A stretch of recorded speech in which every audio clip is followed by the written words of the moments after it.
Culture gaps. Culture gaps. Culture gaps.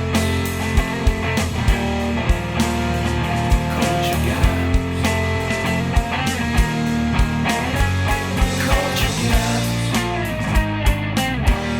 Welcome to Culture Gaps, the podcast where we talk about famous movies that one or both of us has not seen. My name is Gregg. And I'm Mike. And today, I was trying to match your vibe there. because I was laughing. What were you holding in front of your face? Oh, it's like a flosser. I was flossing my teeth earlier. It was bigger and blacker.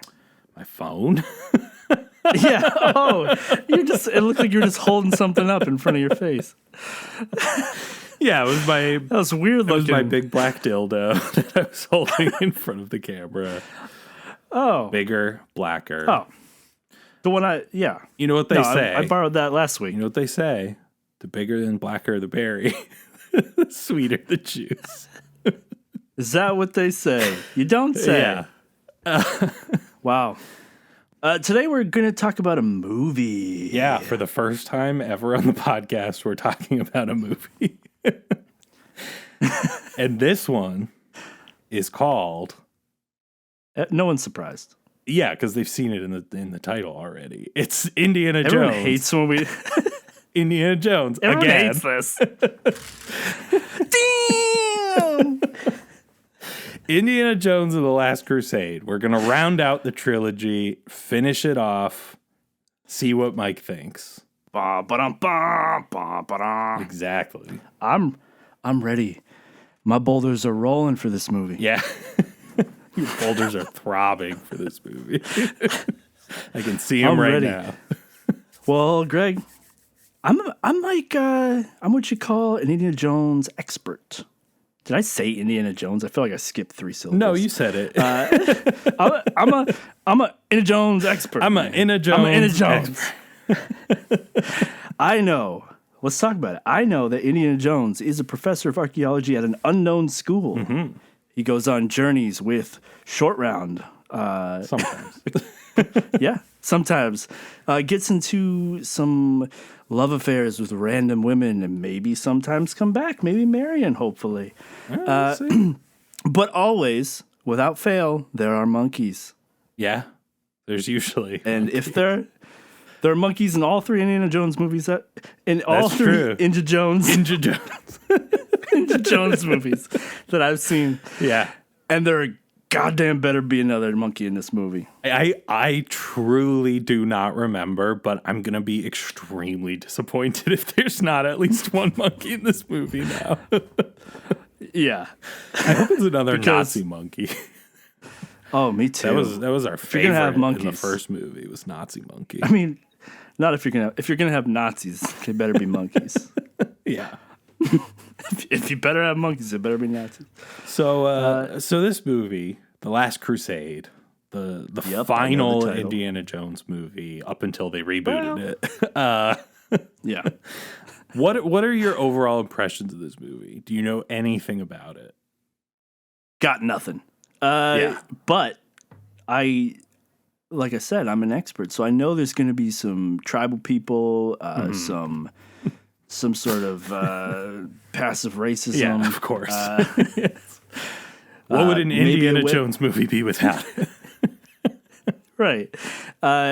There's going to be an artifact that he's on a mission to find, and Yep. there's a Last Crusade. I imagine this movie's going to be like a Planet of the Apes movie. Right? Planet of the Apes. It's going to be monkeys. Oh, Well, you're Planet of the Apes is apes. you're going all in on the monkeys. Yeah. So Last Crusade is essentially Indiana Jones travels even further back in time to pay homage to older movies. Why did you say it And- like that? Well, because you claimed that they do that. They do. Yeah, they pay homage to In air quotes. Yeah, in air quotes, to older movies. So he's going to travel back in time to the time of the Crusades. Oh, time travel. Except everyone's going to be a monkey. Interesting. It's going to be like Planet of the Apes. Yeah. But Indiana Jones is there. Mm-hmm. And he's going to fall in love with the spicy, screaming monkey woman. Yeah, so you know everything that happens in this movie already. We don't even need to watch it. I actually have no clue what this one's about. Yeah. I mean, so you definitely are, somewhat of an expert in Indiana Jones. I thought you were going to say I was close. No, not really. You definitely are real close with your description. But yeah, you know generally what you're getting into with these movies. I will say, though, so you kind of bristled at the introduction of the supernatural at the end of the first Indiana Jones movie. And then the second one. But I was fine with it. Yeah. At the second one. Yeah. So part of me thinks that I'm going to go back to that hating it. may have been because the first one deals with Judeo-Christian mythology, and the second one is a little more just like a fictional cult that just does some magic stuff. And I will tell you now, this movie dips back into Christian mythology. Oh boy. So you may not like it as much for those reasons. What are you trying to say about me, Greg? You trying to say I'm not a good Christian boy? Yeah, you in general seem to not be a fan of organized religion for understandable reasons. Yeah, I hate when shit's organized. Yeah. If it's disorganized, oh yeah, that's some good shit. Oh, disorganized religion? Please. I mean, I'm a vegan. Like, oh no, people are gonna think that's real. You really mean that? that I'm really vegan, or that I'm really that veganism is a religion. Oh, people already think that. I'm not worried about that. It's a cult. No, it's more like a fictional cult than an organized religion. It's more like that second movie, Right. Except instead of flaming hearts, it's like a head of lettuce or something. Right. It's just like tearing a head of cabbage in half. Yeah.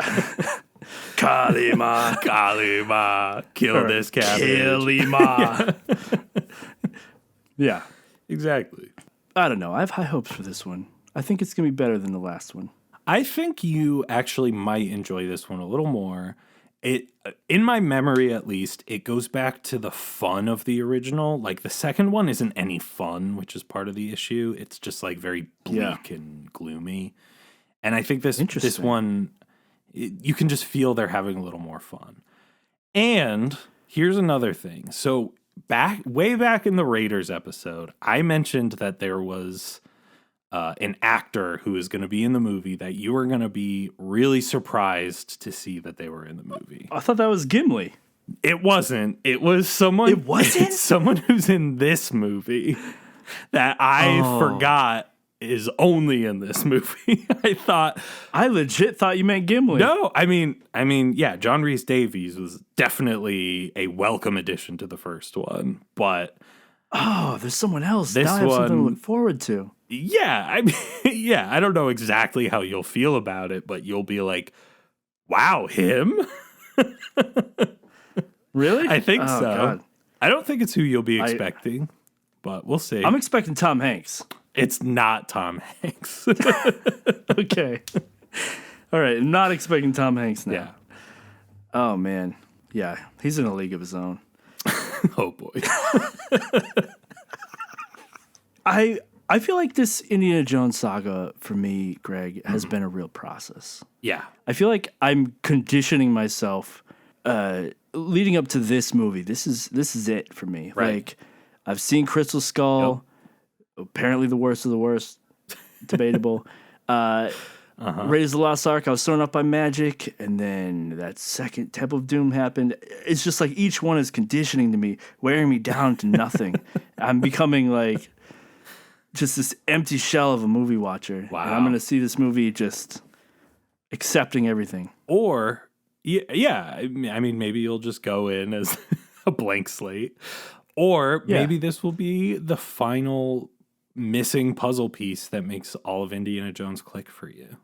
Can you imagine if, like, I just became the biggest Indiana Jones fan after this movie? I guess I didn't necessarily mean you would love it, but just that you would be like, I get it now. It's not my Posters on my thing, wall. but I get why people are into it.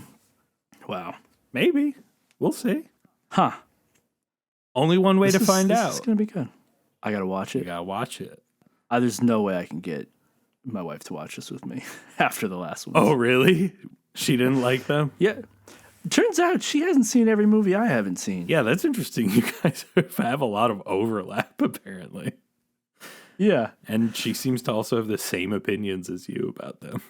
About everything except Top Gun. Yeah, kind of. I mean, she didn't have the same opinion about Warriors of Virtue, but... Yeah, she liked it even more. right. As people do when they see it for the first time. Of course. I hope people aren't bored of this by now, because this is going to be a good one. I'm going to give you something good. It will be good. Regardless of what you think about it, it's going to be fun to talk about. And it'll be a nice capper to our, mini series on the Indiana Jones movies. Yeah. Disclaimer. We're about to watch this movie, and if there are no monkeys in it, it's going to not be fun after that. Yeah. After we come back, if there are no monkeys, I'm going to come back real disappointed. Mike's going to give this a Just so y'all 0 know. out of 10. He's going to yuck everyone's yums. Yep. Well, if there are monkeys, I'll yum everyone's yuck. So Oh, okay.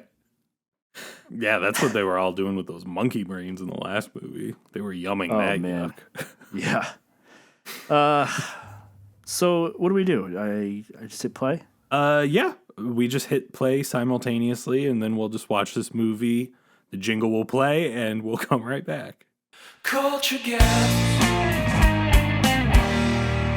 Welcome back. We just finished watching Indiana Jones and the Last Crusade.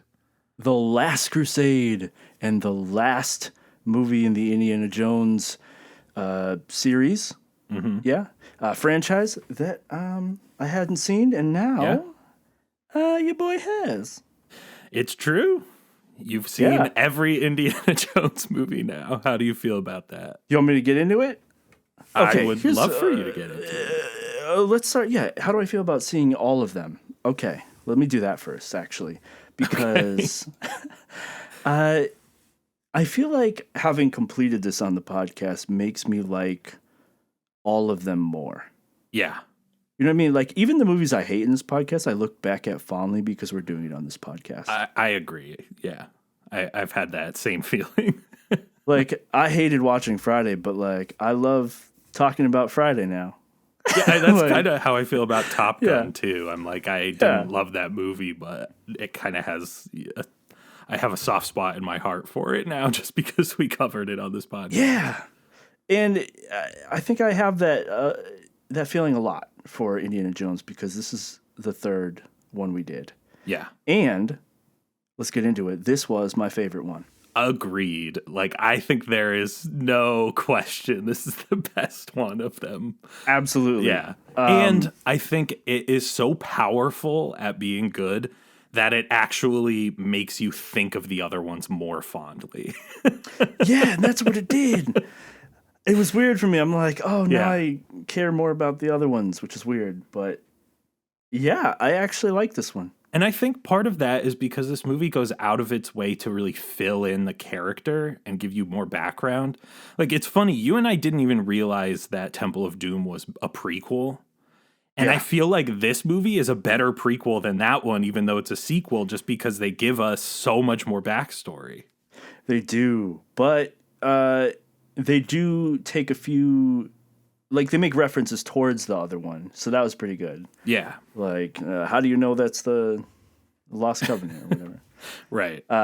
Plus, there's some characters who come back, like your boy, Oh my God, my boy Sala. Gimli, John-Rhys Davies. John-Rhys Davies. When I saw Yeah, I was his name very in the happy. credits, I was so excited. Oh, he's great. Yeah.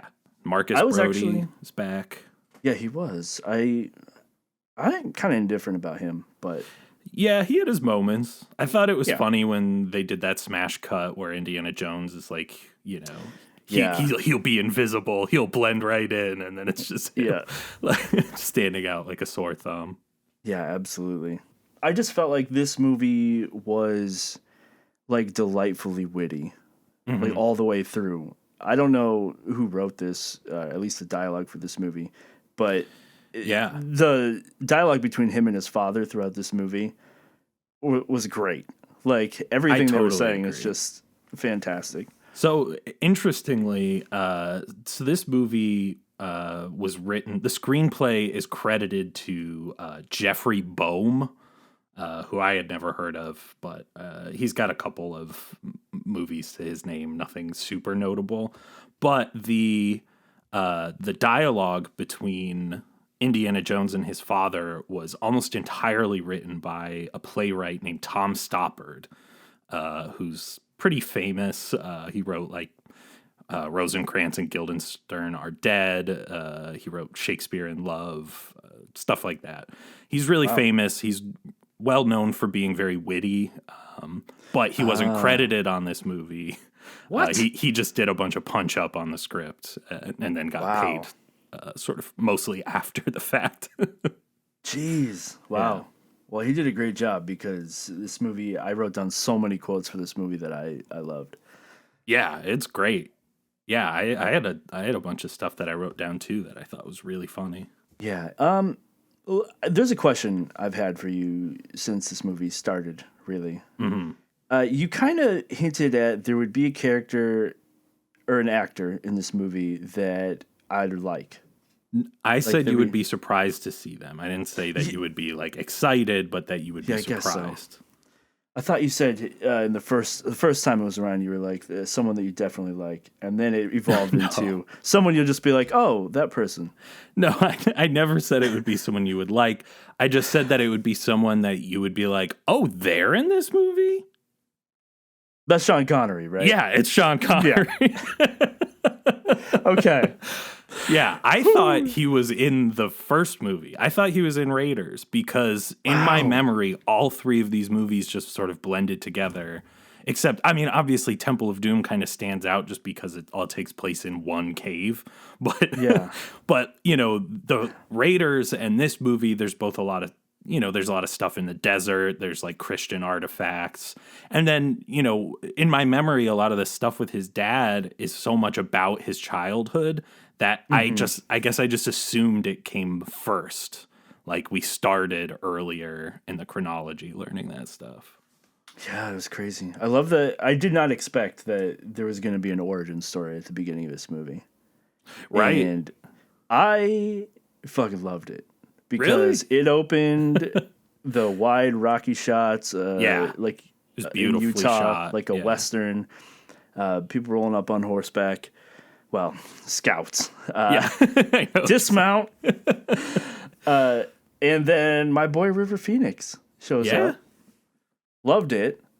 Yeah, he is great. Oh, man. And I thought, you know, that version too, I think it gives you such a good glimpse into like, he kind of is Indiana Jones already. He's got the bravado and the, you know, this sort of like, he just will like rush into whatever and not back down from a fight.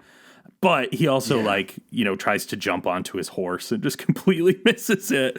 Like I love that's the kind of stuff that I think makes Indiana Jones a great character. And that's the kind of stuff that was missing from Temple of Doom is where Indiana Jones is just like comes across as an idiot or he makes some huge mistake. I think that's what really makes him. And I think that's part of why the father-son dynamic in this movie works so well.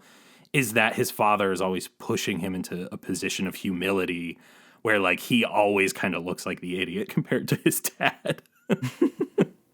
Well, I guess in general, what did you think about the addition of his dad? Obviously, like, that's the big dynamic in the movie, more so than any kind of, like, romance or anything. Best addition. I thought Sean Connery was amazing as a dad. Yeah, he's so good. And added a dynamic that this series really needed. I totally agree. Because the love interest was just a Nazi. So they got to one and done that and then move on to this actual relationship with his father. So. Yeah. Although I did enjoy that the female lead in this movie had a little more dimension. Oh, she yeah. actually had stuff to do and impacted the plot. Had her own motives and agency. Funny notes about her. I was like, the first thing I wrote about her was, this poor blonde woman is trying to work and India's just hitting on her constantly. And then I wrote next to it after I went back and looked at my notes, I'm going back to this note and taking it back. She turned out to be a Nazi. So, Yep. Nazis are back. Nazis are back. I had that exact note word for word. Well, mine was, oh shit, the Nazis. Like they're this character that's back. I know. Unfortunately, though, Mike, no monkeys. No monkeys. Not a single monkey in this movie. That's going to be a detriment to the score for this movie. Nazi monkey was the only one of his kind, apparently. Oh, man. There were no monkeys, but there were tons of rats and snakes and... Yeah. A lion. Fake, green screen lion, fake rhino, maybe fake giraffes. They had everything but monkeys. Yeah, I know. They wanted to feature other animals, I guess. Yeah, I guess they need their screen time too. Representation matters, Mike. Wow. Yeah, so Nazis, that means... Okay, so I felt like this movie had the same exact plot as the first one. Pretty much. Different artifact. Some things are a little different, but Indiana Jones and the Nazis both after the same thing. You know. Yeah, I guess that's true. What I liked about this more than the first one, though, is that the way the story gets set up is much more of like a mystery where Indiana Jones, like his father's missing and he just has this cryptic notebook and he has to sort of do this like search the library, put the clues together, like figure out where we're even supposed to go, let alone, what we're going to do once we get there. Like that, I think, made the plot more interesting because there's like a question that begs to be answered. Yeah. Yeah, that's true. And I didn't think this was going to be all that interesting when I found out they were just going to Venice to go to like a library and stuff. Mm-hmm. And when they started that whole like quest line, I'm going to call it, they went to these places where I thought like Indiana Jones would be in like a jungle or a temple kind of thing. The vision I always got of him, which is clearly just from the other two movies. But this movie still delivered on like hidden entrances, revolving doors, like tombs, these weird clues, catacombs, tombs.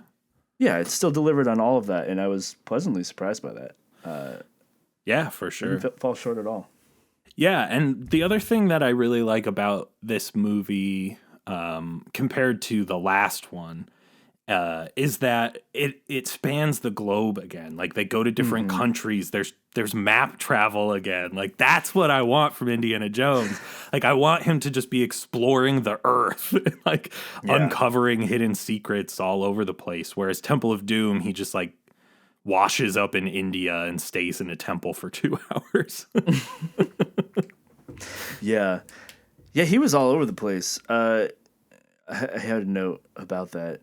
Indiana Jones, when he's back to being his nerdy professor self, which I love. Mm-hmm. Yeah. But he must be the least available professor like ever because he's traveling the fucking world. He's just always going on sabbatical. Like, are you ever with your students? Like, what's going on here? Well, but that's the other thing, though, is like his students, again, in this movie are like, are just like Indiana Jones stans. They're all like worshiping him and chasing him back to his office to the point where he has to climb out the window to get away from them. It's like, I think he's less of a professor and more of a celebrity at this point. Yeah, I guess that makes sense as a sequel. Although I don't really know if people know of his first adventure in the world of Indiana Jones. Right. Yeah, who knows what people know about him? He's just sort of a mythic figure. Actually, what's kind of funny about that is that we find out in this movie that he styled himself completely 100% off of some random thief he met when he was a teenager. Yeah. I found that so batshit crazy. Like, and not only just styled himself after this guy, Yeah. made his entire like life about this guy. He felt so passionately about like Coronado having this cross that like now he's got to devote his whole life to making sure artifacts end up in a museum because he cared so much. Yeah, it belongs in a museum. He says that like 10 times in the first 20 minutes of this movie. So he makes it his career. He takes his style, and he takes the whip as a signature weapon or whatever. Right. Even though he used it briefly to fend off a lion because it was the only thing around. Yeah. Well, the whip is also really funny to me because it's like completely magical the way it works. Like it wraps around something and doesn't come loose until he wants it to, and then it comes loose perfectly. Like it'll hold his entire body weight just wrapping around something loosely. It's like, well, there's nothing on it to latch on to anything. Like, how is this working? Greg, you don't know how this works? You pull down on it, it has tension. It's not going to come off. And Right, then when you right. release the tension, it comes off. That must be how that works. Man, you don't operate enough whips. Yeah, I'm not swinging by whip enough. I mean, that Wow. goes back to like the very opening of Raiders too. He's always used his whip that way. I just think it's funny. Yeah. His hat always returns to him, too. It's true. Yeah, even when it seemed to blow off a cliff with a tank. Also funny that we find out at the end of this movie that Indiana took his name from the family dog. Yeah. His actual name is Henry. Yeah, that love threw me that. off. He's a junior. Well, yeah, he's Junior. That's what his dad always calls him. I mean, what is funny about that though is that George Lucas's dog was named Indiana, and that's what he named the character after. So Yeah, it's like an in joke that, Indiana Jones named himself after his dog because George Lucas named the character after his real life dog. The other inside joke in this movie that I thought was pretty funny when I thought about it is just casting Sean Connery as his dad in general was James Bond. yeah, it was so that his dad is actual James Bond. Oh my god. We've talked about that a lot. James Bond was a big influence on the character of Indiana Jones, so it makes sense that they would write it in as like his dad is just an older James Bond. Yeah, I'm fairly certain there's like over 10 actors that were in James Bond in this movie. I think you're right, yeah. It's insane. Like he just loves James Bond, huh? Apparently. It's funny because he was less like James Bond in this movie, which I loved. Oh, yeah. He was totally. less like Temple of Doom. Yeah, Temple of Doom Indiana Jones is the worst Indiana Jones. This is like Indiana Jones at his best. Also, this movie was just funny.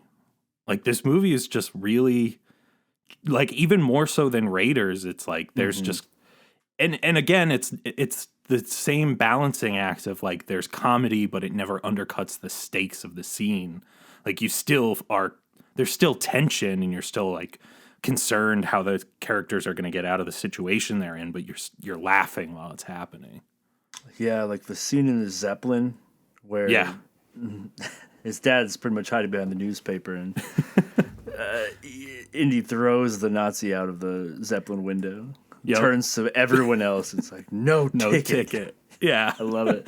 That's a classic gag from this movie that people reference Wow. all the time. Apparently, him and his dad aren't wearing trousers in that scene. I read that. I was like, damn, Steven Spielberg, why not give us a wide Damn. shot? Let's see those hairy dude legs. I was more so interested in the use of the word trousers. I wish everyone said trousers still. Well, I think that's more of a British thing. Yeah. In the UK, think so. pants are underwear and trousers are the outerwear. So in Are they order really? to, yeah, you say like, oh, I don't have any pants on under my trousers. Man, I'd be so confused over there. I'd be wearing my pants on the inside. Yeah. So yeah, probably the use of that word is to avoid confusion for UK people. They weren't just sitting there like Daffy Ducking it, naked from the waist down. They were just in their underwear. Still though, would have liked to see it. Yeah, you would. Not much skin from Harrison Ford in this movie. Yeah. He also looked a little older. I mean, he was. Did. Yeah, this was like 8 years after Raiders, which is kind of Yeah. interesting to think about. Like when I was a kid, in my mind, these were all the same movie, but it didn't even occur to me that they, the first and last came out almost a decade apart.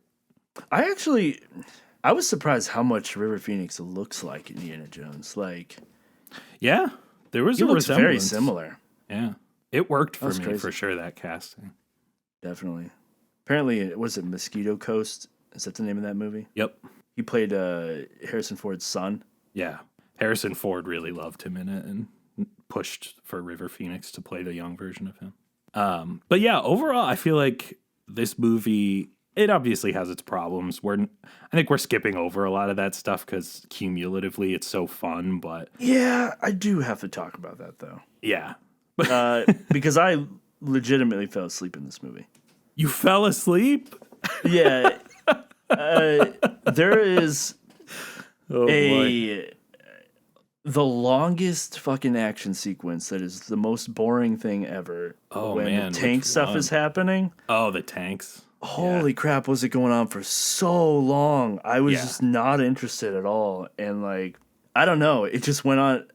I guess they have to have that in every movie. They had the minecart scene, and then they had the Right. the weird out of place scene in Raiders of the Lost Ark too, leading up to it, and you're like, there's still this much more of the movie left. Right. Yeah. Like, it was that point where I checked how much longer the movie was going on for because I just wanted the scene to be over. I loved all the dialogue in this movie. I didn't want this cheesy action sequence, which they had some good action in it. Just this whole scene was really dull for me. I think what I wrote is that some of the action scenes overstay their welcome. That's my big issue with it and I think that's actually an issue with all three movies I had, where I found myself wanting the action scenes to be over before they were, which I don't think it's not what you want from your action scenes. That said, I don't think they're necessarily like bad. There's some fun, inventive stuff, and the tank scene where Harrison Ford is like dangling off the tank. Like, he really did that himself. He did all that stunt. He did almost all of his stunts in this movie, to the point where his Tom Cruise in it. Yeah, his stuntman pulled him aside and was like, "Hey man, can I like do some of these?" Hey man, I really need my kid needs diapers. Can I? Can I you get not some do work? every stunt, please? But in that scene where he's like dangling off the gun of the tank and about to get crushed against the wall, apparently there were a bunch of crew members just shoveling dirt in his face in that scene to create the effect. That's pretty neat. Yeah. I'll be honest, like, my note section for that whole scene is gibberish. I don't even know what half my notes say because I was half asleep while writing them. It was like that state of like being like, oh, I'm like drowsy writing notes for this movie. So much like Elsa, you talk in your sleep. Yeah. And I'm a Nazi. Yeah. I loved Wait, that can you joke. edit that out? I don't want you using that. Yeah, I'll cut it out and use that as the promo for this episode. God damn you. But I thought that line was really funny. Just, she talks in her sleep. It's a great line because it tells you, because it tells you how he learned that this woman was secretly a Nazi.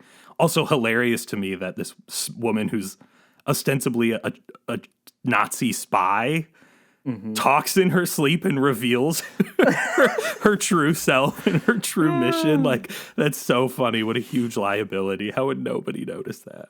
But that's pretty bad. But then also the obvious implication that Indiana Jones and his dad had sex with the same woman within it's seemingly a couple weeks of one another. Yeah, I don't know how I'd feel about that. I don't know. I mean, it's a little weird, but I mean, when I was a kid, I thought Sean Connery was very hot in this movie. So in this movie, when you were a kid, yeah, I was into older dudes. I've talked about that before. Man, he's old in this. I never realized how old Sean Connery was when I watch an old movie and he's old in it. Like, I think he's one of those people who just like always looked old. Also, wow, he was a hairy bloke. That was the other thing I liked about hairy him. and Scottish. I mean, nothing wrong with either of those things. Wow. I mean, this is a very dude-centric movie in general, though. Yeah, There's literally one. No, there's two women in it. There's Elsa, and then there's the Nazi woman who just screams, "Alarm!" Is there no other woman in this movie? No. They talk about his mom. They do, but she never appears on screen because she's dead the whole movie. That's nuts. Yeah. There's more animals than women in this movie. That's crazy. For sure. Yeah, Like, it's a real sausage freaking fest. thousands of rats are getting jobs. Yeah, they bred 2,000 rats for this movie. That's a lot of rats. Yeah. And used mechanical rats. That's true. They On used top of that. 1,000 mechanical rats as well. They couldn't breed enough. Nope. I think man. I think actually it was like an issue of safety and insurance. As you would get from having that many rats. Yeah.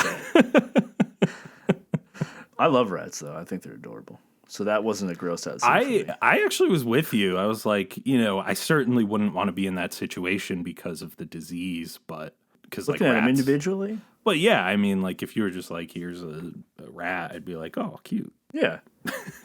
There's like just a bunch of cuties, and then they start kicking them and stuff and lighting them on fire. I'm like, oh, God. A bunch of cuties. Yo, in that catacomb, that was petroleum on top of the water, right? I was Jeremy and I were both so confused about the logic there. Like with the lighting, he's covered in petroleum. Yeah. Rips off some clothing, makes a torch out of it while being covered in it. Right. And then it's dripping flames into the petroleum the whole time. You can see like fire falling into the liquid and just extinguishing instead of lighting it all on fire. And then I was like, oh, maybe it was just that beginning part. There was just a little pool of it. And then they light the whole thing up. Yeah. And also I was confused because at first I was like, wait, is that just a pool of petroleum? And then Indiana Jones goes like underwater with his eyes open. So I'm like, okay, so then it's just petroleum sitting on top of water then? Yeah, I don't know. What it does, right? I think that probably is what it does, but I just was confused at first about the logic initially and how it worked. I don't know. I mean, that's the thing about this movie. There's so much that doesn't make sense and like things that explode for no reason. That boat in the beginning. I was like, that boat like can't weather a storm without literally exploding. Oh my God. That boat. Okay, so those guys in the beginning of the movie didn't seem like very bad guys. They weren't shooting at him or like really going to hurt him. They're like, hey, you stole our thing that we just worked so hard to get. Let's chase you, get it back. And then he's like, it belongs in a good museum. luck, kid. Yeah. And then they just take it. Okay, you're not very bad dudes. And then like they do a flash forward to the future. Okay, now they're going to murder Indiana Jones because he came back trying to steal it again. And they're going to throw him over the ship. And then, like, karma sets in instantly, and they all blow up and die. Yeah. I'm like, all right. Yeah, I mean, that's the interesting thing. It's like, I guess that's the sort of strange, like, ideology thing where in this movie and Raiders, where Indiana Jones doesn't seem to have, like, a particularly different motive from the people that he thinks are bad. Like, right? Like, he just saw these people, dig into some tomb and find some artifact and take it. And he's like, that belongs to the Coronados. And they're like, all the Coronados are dead. Who cares? It's ours. But like, that's exactly how Indiana Jones operates too, where he just breaks into ruins and steals things. And like, for some reason in his mind, I guess it's altruistic because he's putting it in a museum instead of his own private collection. But it's like, is there really that much of a difference when you're stealing artifacts and keeping them? Like, where you keep them? Like, you're still stealing. Yeah, I don't know. I guess everyone should have access to it. Yeah.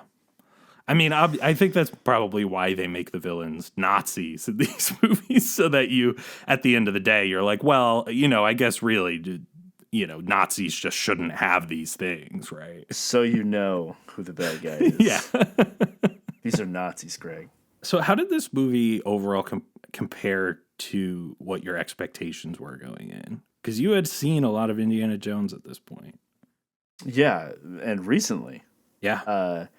And I think every Indiana Jones movie was prepping me for this moment to finally like it. You know what I mean? It all clicks I into place with this movie, I think. Yeah, I mean, I was ready for the lighthearted Indiana Jones movie with a hint of Judeo-Christian magic Right. and a style that would pay homage to older movies. Mm-hmm. So I didn't hold anything against it for any of those things because I knew what I was getting into. Yeah. And on top of that, it was way better than expected because the dialogue in this movie was fantastic. Yeah. There's so many one-liners that are just witty as can be, and it makes it so fun and enjoyable. Totally agree. I think, one of the things I also noted when I was thinking about this movie is I think part of what makes it so successful is that it has this kind of like maximalist approach to genre where it's like, what if we mashed up every single genre? Like there's violence, drama, comedy, romance, adventure, even horror at times. Like Even Western. There's Western stuff. Like it's everything is in this movie. Like it doesn't matter what you like. If you want to go watch, if you want to watch a funny movie, this is it. If you want to watch like an action movie, this is it. You want to watch something with like, a really good like father-son relationship examination, this is it. It's got like it hits on so many different levels that I think, it's hard to get bored except in those extended action scenes because so much is coming at you at once. And I think those action scenes that overstay their welcome don't work as well because they end up being this kind of like one note thing where it's like maybe there's a little humor, but mostly it's just action, action, action. Yeah, and the parts in the action with the humor were the best. So yeah, for sure. Like the lance on the motorcycle was great, but oh yeah, the jousting thing. Yeah, the jousting. Yeah. I guess I was expecting this movie. I was expecting a lot of this movie, but they delivered more for me. I think this movie just really like totally, cashes in on everything that's good about Indiana Jones and mostly gets rid of the stuff that doesn't work in Indiana Jones. But I think, like this is the sort of like ultimate version of it to the point where I think you do then even in retrospect look at the first two movies and say like, okay, yeah, I get it. Like it kind of all makes sense. Like as a piece, I kind of like it all. It works as a trilogy. Yeah. And I think it had that effect. Yeah. Oh, now I care about Indiana Jones a little bit. I do want to know what you thought about the end of this movie. Okay. I was ready for that gob magic, bro. The Holy Grail. Yeah. Monty Python's Indiana Jones and the Holy Grail. Yeah. The knight guarding it is very Monty Python-ish. Like he just falls over backwards immediately.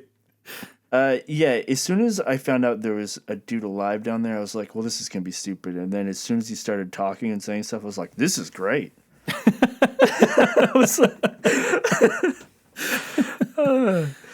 so surprised. He was fantastic. He was like ridiculous. And he's like trying to get out of there. He's been down there too long. And, right. He's like, oh, thank God you're here to relieve me from my duty. I can go die now. Yeah. I've been here for 700 years alone. I'm dying. And he had like probably the funniest line of the movie. I mean, laugh out loud to me. Oh. Is when he did when the guy drinks the wrong goblet and like turns old immediately and dies. He's like, he chose like he just like delivered it so perfectly. Yeah. Poorly. Yeah, that's another famous line from this movie, I think. Yeah. No, I laughed out loud at that scene. It was great. Yeah. I did find it really weird that Indy would just choose a random goblet and drink from it. That was kind of strange. I'm like, it wasn't are we random. just getting lucky here? No, it was the only wooden one. Jesus was a carpenter. Oh, that's what it was off of? Yeah. I missed that. Yeah, the whole thing was they were all these like ornate goblets except for this one extremely humble wooden cup. And Indiana Jones rightly deduces that Jesus's cup would be humble and made of wood because Jesus was a carpenter. Wow. Yeah. I really liked the invisible bridge effect. I thought that was really think I've seen that somewhere, or it was just redone in another movie. I don't know. Yeah, probably. They built a miniature for that.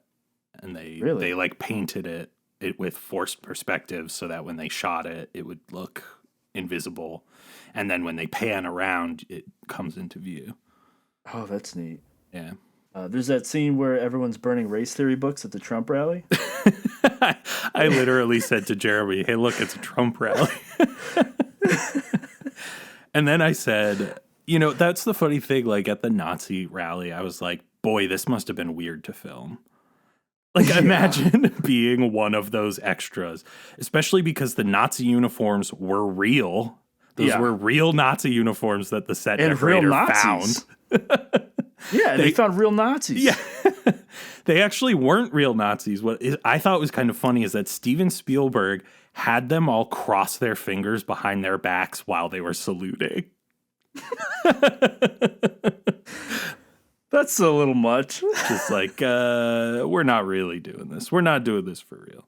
I don't know. Wow. I feel like if I were in that situation, I would feel real weird. Surrounded by Nazis doing the salute with a giant bonfire. I don't know. Yeah. That's strange. Getting your dad's journal signed by Hitler. Right. Yeah, that was a funny gag, I thought. It was. I like that. So Mike, what did you think of this movie overall? What's your final verdict? This is tough because I really enjoyed a lot of this movie. And then there was that dead part I fell asleep for. And there weren't any monkeys. Yeah. And I'm pretty sure I made some bold claims about there being monkeys and how I'd rate it. But I don't remember those claims. So I'm going to give this... I don't either. I'm going to give it a solid 7. 7? Wow. Yeah. In between that or 6. That's why I lingered on the S. Interesting. Wow. I decided in the moment. Crazy. It's funny because, again, like Raiders, it seems like you liked it more than a 7. 7's real good. Yeah. I mean, that's what I gave Friday, and I enjoyed Friday a lot. But yeah. I don't know. Seemed like you just had more fun with it. Well, I thought you were going to rate Friday higher too, based on what you said about it. Interesting. For some perspective. Yeah, that's fair. I mean, these are movies. I mean, the higher ratings are reserved for things that I like find my favorite. You know what I mean? Right. Yeah. I don't know. Like A League of Their Own. Yeah. Or Speed. Speed. I do love Speed. Yeah, I feel like I liked this better than Speed. I guess that's fair. Say that. And I think you rated it lower than Speed, right? I did. I like Speed more. Interesting. Than this movie. Yeah, I really loved this movie. Honestly, rewatching the first two, I was like, boy, did all of the magic of these movies wear off in the 15 years between my childhood viewing and my adult viewing. Like, are these not as fun as I remembered? And this movie just brought it all back together for me. And as I said, kind of retroactively made the first two a little bit better because now you have that richer, mythology of Indiana Jones. So I liked this better than Raiders, which I gave an 8. So I gave this movie Raiders an 8. Yeah, you don't remember that? That's fucking crazy. But go ahead. I gave this movie a 9 out of 10. 9 out of 10. This is on par with League of Their Own for you? Yeah, this was really fun. Wow. I could see myself going back and rewatching this again, like somewhat soon. That's fair. You know, it did make me a little bit of an Indiana Jones fan. Yeah, and I think that's really high praise considering how turned off you were at the end of the last Indiana Jones movie. I mean, when we got to the beginning of this episode last week, I was dreading doing more Indiana Jones for this. Yeah. And today, before I filmed this, I was excited to talk to you about this because I enjoyed the movie. And I had a lot to say. Yeah, I really loved watching this. Obviously, it has some issues. And if I were going to actually rate this as trying to be really fair, my score would probably be lower. But I just had so much fun watching it, I'm willing to forgive a lot of the issues with it. Yeah, I mean, I feel like it might be a point higher for me if I didn't literally fall asleep. Oh, I thought you were going to say if it had monkeys. That would have gotten it too, probably. If just monkeys were eating people in this movie. They took it a Whole nother level. Yeah, monkeys eating human brains. Yeah, this movie was nothing like Planet of the Apes. But you know what? Right. What? The next movie we're going to do is a lot like What? Planet of the Apes. Interesting. It's a lot like Planet of the Apes. Oh, yeah. It's not Planet of the Apes, though? No. It's like Planet of the Apes in that it starts with a P. And that's pretty much it. It's a movie some people know as Predator. Predator. Interesting. I was not expecting that. Yeah. Greg, you've never seen Predator. I haven't, and that is one that people, especially certain people, will give me a lot of shit about.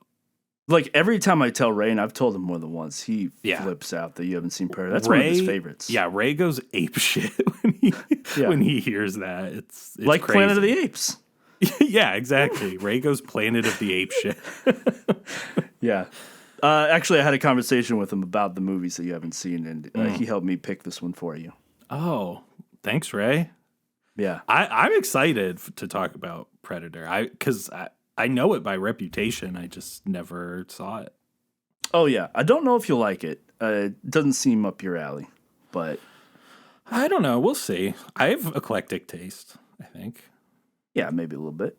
We'll talk about it on the next episode. Yeah, I'm excited. Next episode. Culture Gaps. On the next episode of Culture Gaps. Culture Gaps. This podcast belongs in a museum. Culture Gaps.